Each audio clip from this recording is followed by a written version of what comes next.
One Zambia, One Nation, thank you so much for joining us on the news desk with me, Amos Zulu. The top stories.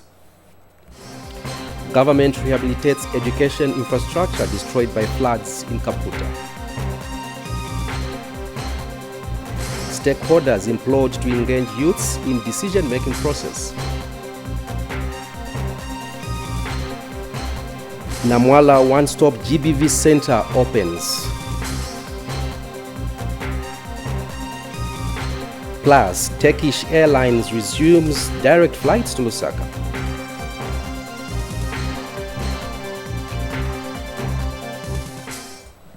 Here are the details. Torrential rains experienced last year caused havoc in most parts of the country, and Kaputa district was not spared. However, government has come to the aid of the community and has rehabilitated Kaputa Primary School, and the District Education Board Secretary's office, Raymond Chalata, reports. Last year's heavy rains left a trail of disaster in Kaputa district. Kaputa Primary School and the District Education Board Secretary's office were among the infrastructure damaged by the heavy rains. But government, through the Constituency Development Fund, is renovating the structures. But as government, we came in, we did the assessment. After the assessment, we had to tap from the disaster component in the Constituency Development Fund, where we got about 165,138 kwacha to rehabilitate the house, the classroom block. And the house, we had to send our report to Disaster Management and Mitigation Unit, where we've been assisted also, and the house has been done at the cost of 80,000 kwacha. And school authorities have thanked government for coming to the aid of the learning institution. It's going to help our learners because nowadays there are more than 100 pupils in one class. When they finish this class block, at least we are going to reduce the number of learners in the classrooms. We are preparing any time from this week our member of this school to enter in that house. Raymond Chalata reporting for Zanis in Kaputa District, Northern Province. Luapula Chiefs Council Chairperson Chief Chisunka has warned against child marriages. Chief Chisunka says the increase in child marriages is depriving the girl child an opportunity to attend quality education, especially that government introduced the free education policy. A study conducted by the Population Council and the United Nations Population Fund UNFPA concluded that child marriage is high in Zambia. Although the study indicates that the vice declined in 2014, Zambia is still ranked one of the highest in the world.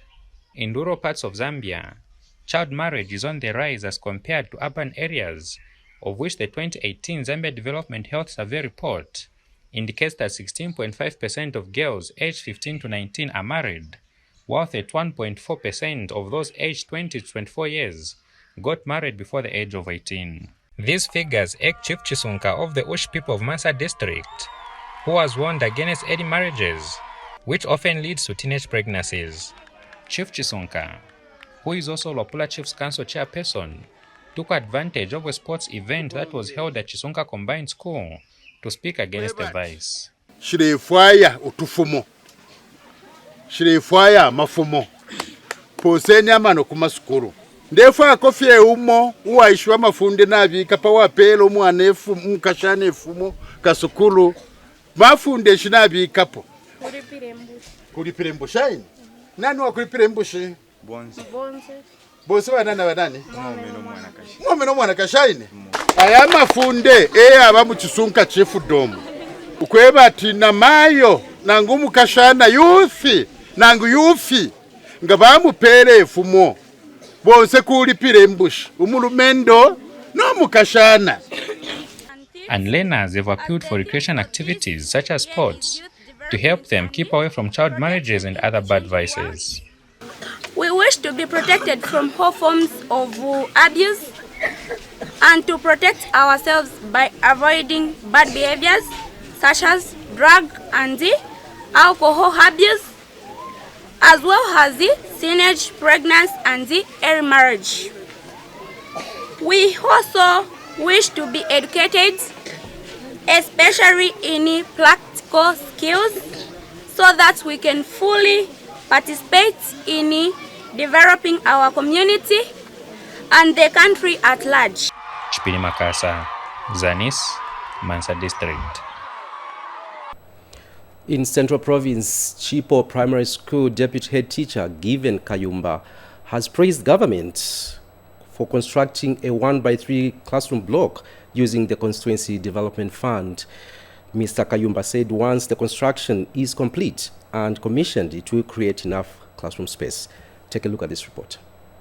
This is Chipo Primary School. It only has 2 classroom blocks with an enrollment of 1,611. The situation here leads to crowding. The government has come to the aid of the school by constructing a labor-based 1x3 classroom block using the Constituency Development Fund. Given Kayumba is Chipo Primary School Deputy Head Teacher. This is an A+ to us as a school, because once this building is completed, we have a lot of children here. Most of them are sitting on the floor because of lack of infrastructure. Now once this one is completed, it means that even those children that are sitting on the floor will be able to be accommodated in this.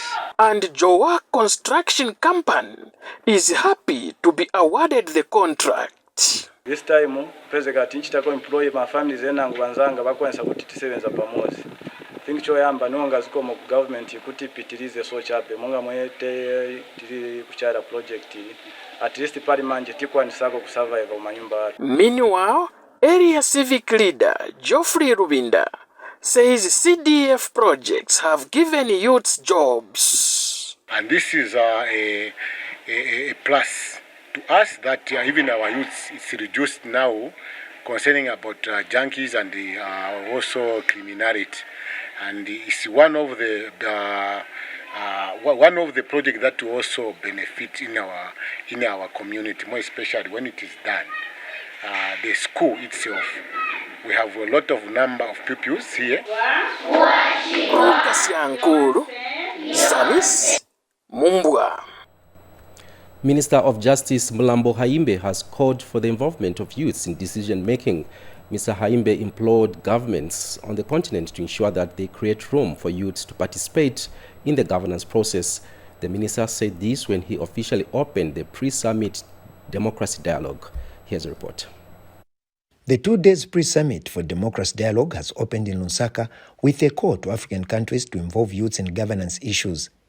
Speaking at the official opening of the pre-summit for democracy dialogue, Minister of Justice Mulambo Haimbe said there's need for governments on the continent to create room for youths to participate effectively in the democratization process. The youth are ready and willing to be involved in governance issues. It remains for us as leaders to ensure that we create the necessary room for them to be able to participate. The decisions we make as governments and indeed at various levels as stakeholders affect future generations to come. It is only right, therefore, that we involve our young people in decision-making at the highest level. And European Union EU head of delegation to Zambia said there's need to listen to the voices of the youths if matters affecting them are to be addressed. Quite important is our role to listen to them, their concerns, their ideas, their passion and energy. Being in the same room today is only a first step. We cannot improve democracy for youth without youth. That is why I'm so delighted to see here a strong representation of youth amongst gathered distinguished civil society actors. Meanwhile, speaking on the sidelines of the pre-summit for democracy dialogue, Panos Institute of Southern Africa Executive Director has called for the equipping of youths with skills that will enable them participate effectively in governance. If given a chance, given the necessary support, I think our youths are well able, they are well capable, they are well positioned to play a meaningful role in shaping our democracy.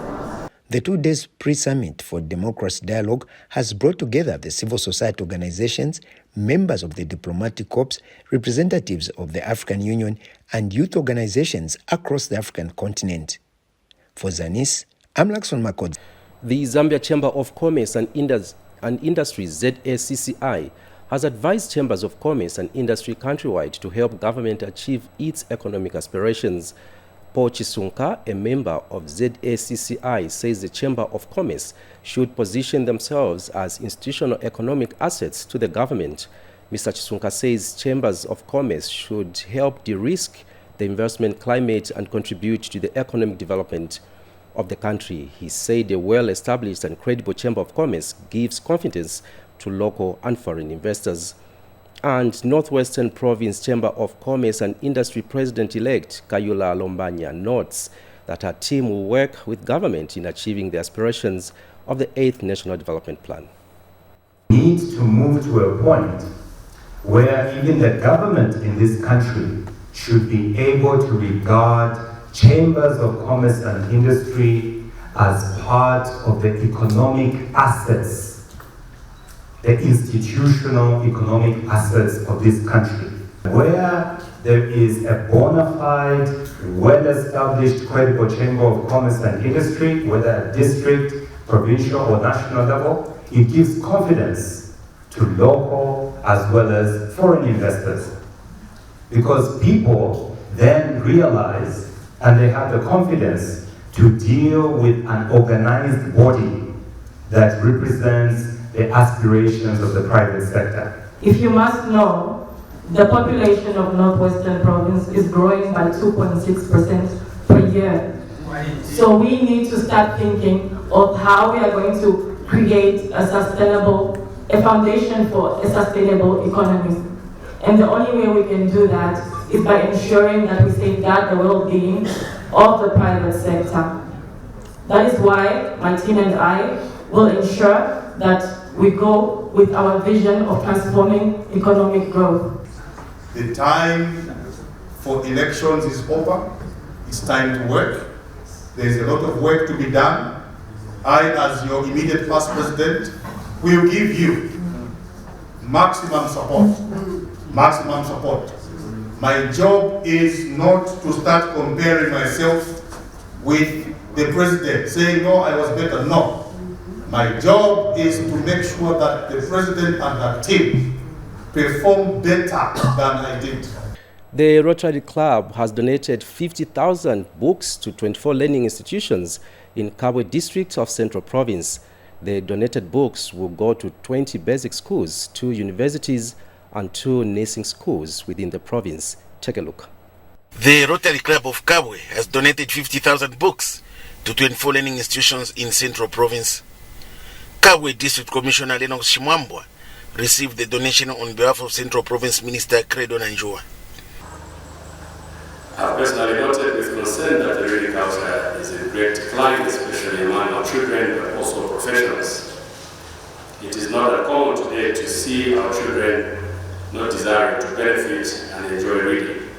Instead, our children will take a lot of time on digital gadgets such as cell phones, laptops, and computer games, which have taken away the reading habits. You may wish to know that these habits are putting the children's health and brain growth at stake due to excessive and addictive screen time, as much of the digital content they have exposed to do does not contribute to their education endeavors. President of Rotary Club of Kabwe, Kachimba Sam, says the books will help in the reduction of pupil-book ratio. As we all know, the new government introduced free education in the country. This move is appreciated, and the need for us as Rotarians to support government is evident, as textbooks are not adequate to cater for the learners given the increase in the number of learners in schools. And the Provincial Education Officer Mianda Hamududu says the donation of books will bring about quality education in the province. This in the end will bring about quality education Education is an equalizer. When our learners get the needed education, they will be able to stand on the same platform with any other child in this world.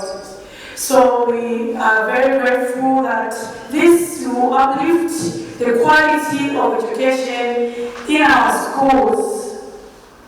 50,000 books is not a mini contribution to our sector. Daniel Billy reporting. Daniel Billy reporting there. Now, a one-stop center for litigation and management of gender-based violence, GBV cases, has opened at Namwala District Hospital. The GBV center is expected to help curb the increasing GBV cases in the district and also operate as a fast-track facility.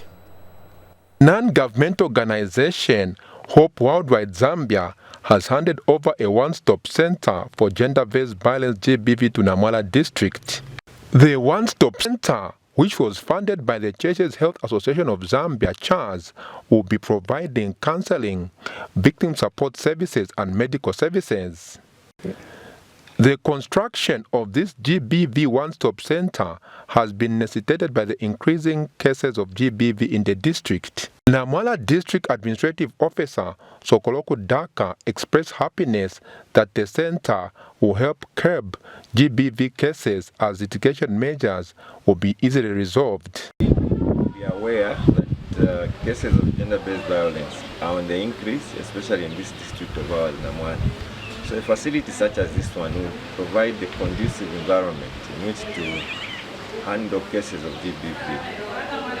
We are thankful to CHAZ also, who are the financiers for the project. Namwala District Health Office has commended Hope Worldwide Zambia for bringing the GBV litigation services closer to the people. Having this where everyone is found at one place, the police, the health workers and the counseling is done in the same place. So it's going to help us to mitigate the cases and to have people given justice. Hope Worldwide Zambia, in partnership with the Namwala District Health Office, facilitated the establishment of the first ever one-stop center in the district. The district administrator received the facility on behalf of the people. For Hope Worldwide Zambia, we have collaborated very well with the district hospital and also even with the district administrative office in just making sure that this structure is set up for survivors of gender-based violence. The one-stop center will be operating at Namwala District Hospital as a fast-track facility. For Zanis, I'm Wairinda Piri reporting in Namwala District of Southern Province. The Lusaka Water and Sanitation Company has constituted a unit tasked to deal with on-site sanitation. The policy intends to guide water utility companies on how to develop strategies that will ensure equity in sanitation services provision. More in this report. In November 2022, the National Water Supply and Sanitation Council, NWASCO, launched citywide inclusive sanitation planning and service provision guidelines. These are guidelines developed to guide commercial utilities on how they can develop strategies that will ensure equity in accessing sanitation service provision and safety in the handling of human waste. The move was a response to government's directive to NWASCO to develop a regulatory framework for urban on-site sanitation and fecal sludge management as a measure to end incidences of avoidable waterborne diseases. It's a strategy, an approach actually that tells these service providers, the commercial utilities, to say, okay, look, you can be providing sewerage services, meaning that we do have quite a number of households, mostly in upmarket areas, that are accessing sanitation using sewer connections, meaning that these are people whose sanitation facility, like a water closet, is connected to a storage facility, and when they flush, whatever human fecal waste that is actually generated on site is able to be treated at a facility that is off-site. Then when it comes to populations that are accessing sanitation using the pit latrines and the septic tanks and the like, under the guideline, it also guides them on how they can actually develop strategies, embrace the local technology that is actually there in terms of containment and all sorts of things to ensure that whatever human waste is actually generated in all areas across the city sphere, whether it's in the urban upmarket or lower tier city dwellers in the compounds of peri-urban areas, they are also included in terms of service provision. In response to the guidelines, the Lusaka Water and Sanitation Company has constituted a unit to deal with on-site sanitation. We have what is called on-site sanitation. On-site sanitation includes pit latrines, which we are calling improved toilets, where we are constructing toilets in the city of Lusaka. But also we have septic tanks. In line with that, we have introduced a business unit called the Fecal-Sludge Management Unit. The commercial water utility company's public relations manager says it is less costly for the firm to improve on-site sanitation than to provide a sewerage network for the rest of the city. The difference there is that with the sewer network is that whereas the sewers, the fecal matter will be transported through the sewer network, using the on-site sanitation, you will have to transport that using the vacuum tankers and the tanks, the trucks using the barrels. So that is the major difference, and this obviously is because of the fact that it would be very expensive to have the whole city with a sewer network. The guidelines, if implemented properly, will help in the prevention of waterborne diseases caused by poor construction and mismanagement of sanitation systems, which lead to pollution of underground water. Mtalakani for Zanis News in Lusaka.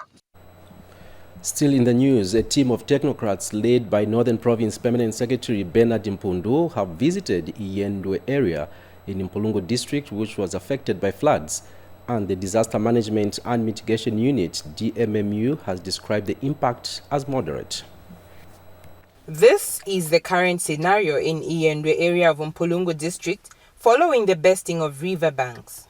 The situation has caused damage to houses and crop fields. And government, through the Disaster Management and Mitigation Unit, DMMU, has acted swiftly by coming to the aid of the affected families. DMMU, acting national coordinator, has described the impact as moderate. It can be described as moderate to severe, but otherwise it's a localized one, which we should be able to deal with urgently as directed by Her Honor the Vice President and the President. So we should be able to respond and then be able to assist these people with some kind of life-saving interventions. We already have the food, we already have the tentages, we already have the chlorine. And the provincial administration has commended DMMU for responding to the crisis on time. We have seen the devastation that has happened as a result of so much rain that came. And we have tried to follow the trail. If you follow the trail, you're going to see the devastation, the damage to crop, the damage to the house. To thank the President and the Vice President for this quick intervention. Seriously, our people are affected. They listened to the call that we made, and today we are here at a very huge cost, I must mention. The victims are grateful to government for this gesture.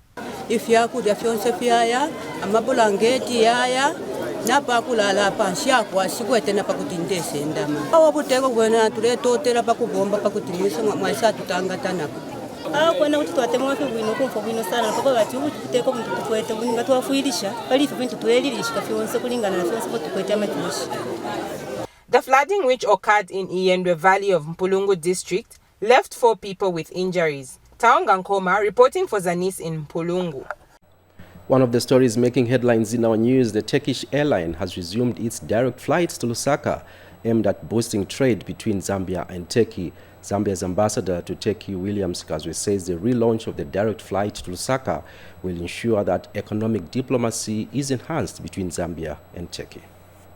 The Turkish Airlines has resumed direct flights from Istanbul to Lusaka in order to boost trade between Zambia and Turkey in all the sectors of the economy. Zambia's ambassador to Turkey, William Skazwe, says the relaunch of the direct flight from Istanbul to Lusaka is as a result of a directive which President Hakainde Hichilema made to him during the swearing-in ceremony to focus on enhancing economic diplomacy between the two countries.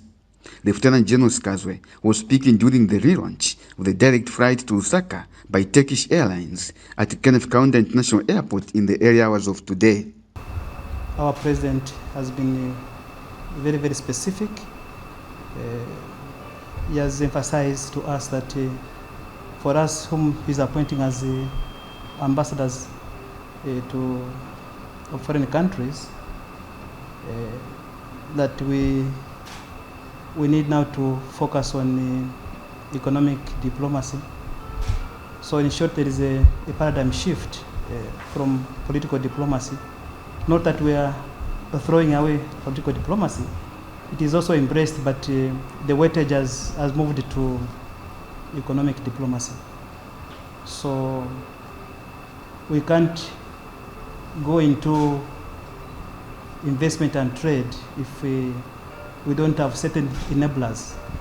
Because even when the president was swearing me in, he gave me specific tasks.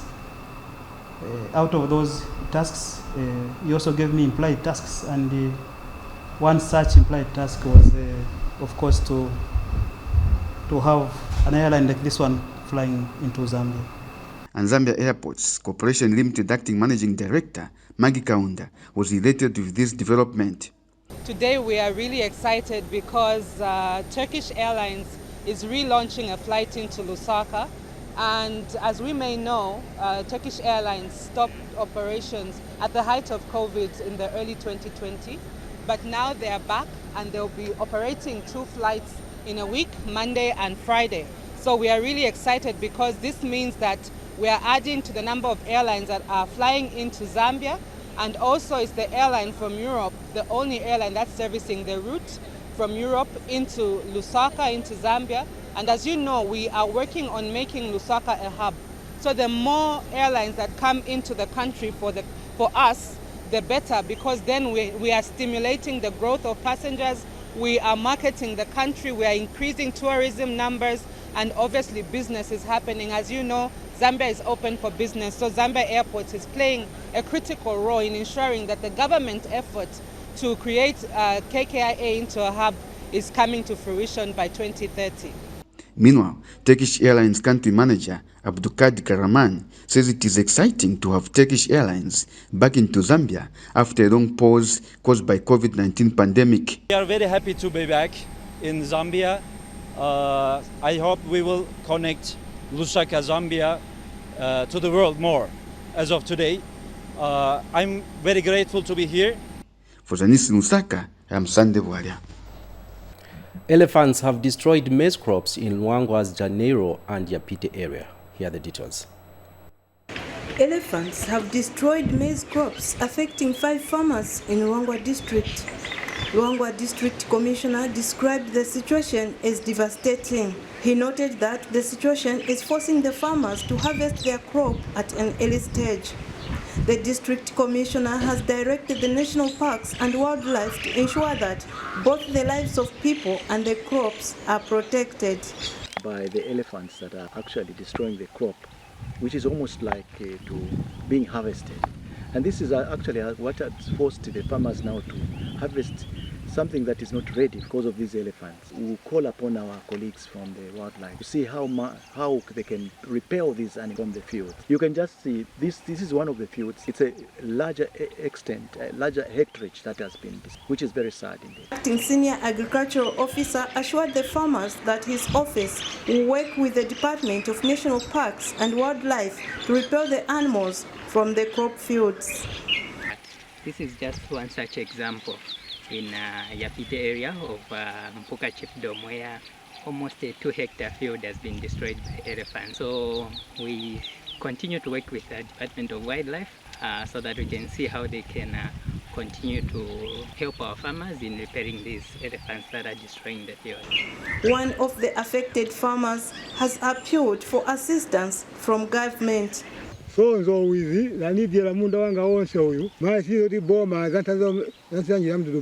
Lista Ndumba, Luangwa District.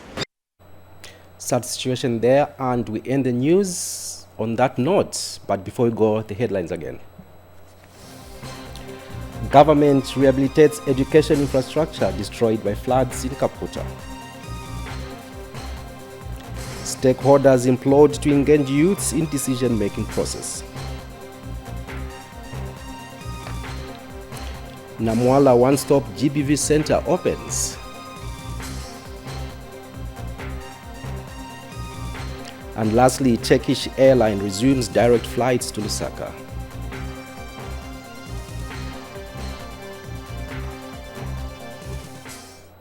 Thank you so much for watching. On behalf of the entire production and news teams, my name is Amos Zulu. Bye-bye.